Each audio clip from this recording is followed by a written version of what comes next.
Cesar Milan is a world-renowned animal behaviorist with over 25 years experience. The Dog Whisperer with Cesar Milan aired for over 10 years in 120 countries. And now you can see Cesar telling his personal story at the MGM Grand next month. Please welcome Cesar Milan. Welcome.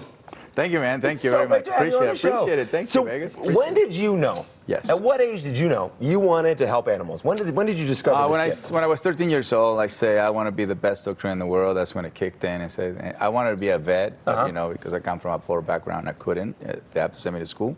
So I said, well, what's my next big thing? You know, what's the next big thing? I started watching Lazarus and Tintin, and that's when I said, you know what? I want to do that.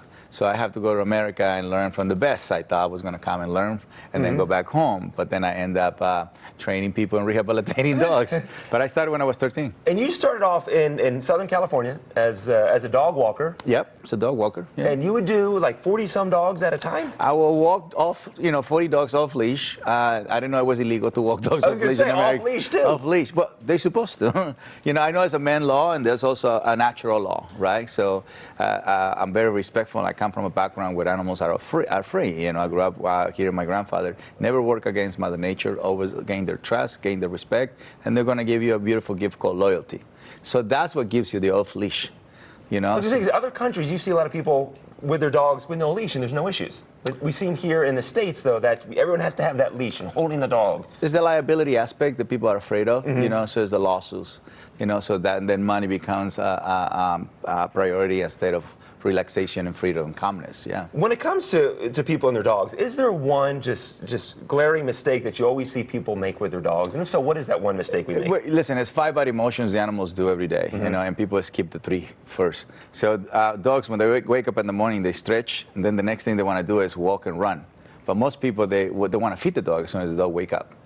You know what I mean? Yeah, so they skip I do that, yes, absolutely. So most of my clients skip the stretch, the walk, the run. I always say exercise your dog before you feed him. Okay. Let him, let him have some mental challenge so he knows he worked for his food. It's very important. And horse people are very good at it. You know what I mean? They have to exercise the horse. They have to do all of that before they actually ride the horse.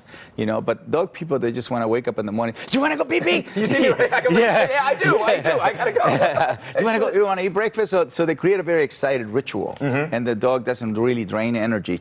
Actually, they add energy in the morning. So the dog develop a lot inside because it has so much energy. And you talk, you have your show coming up. What can we expect at your show? Are you doing dog training tips and more personal stories? Well, I think everything is part of dog training. Is not so much about me training the dog as much as about helping the human connect, communicate, and relate in a way where the dog understands you. So we have humans who can't speak, but they can still have relationship with dogs. Yes. Cats and dogs relate, but the cat is not trying to make the dog a human. You see, so there is a natural, instinctual communication that already exists before we came into the picture. So for me, inspiring people with my story, letting them know how to achieve certain things, coming from the rural part of Mexico and having a dream, going through the whole immigration thing and being an immigrant and achieving my dream here. For a lot of people, just walking a dog is their dream. But what it takes to do that is very important. So that's why I want to share my story. This is amazing. Cesar, thank you so much for joining us. Appreciate it. Everything you apply to animals, I think you apply to humans in our lives as well. You can see Cesar Milan, My Story Unleashed, at the MGM Grand, September 12th through the 18th. Tickets start at $45.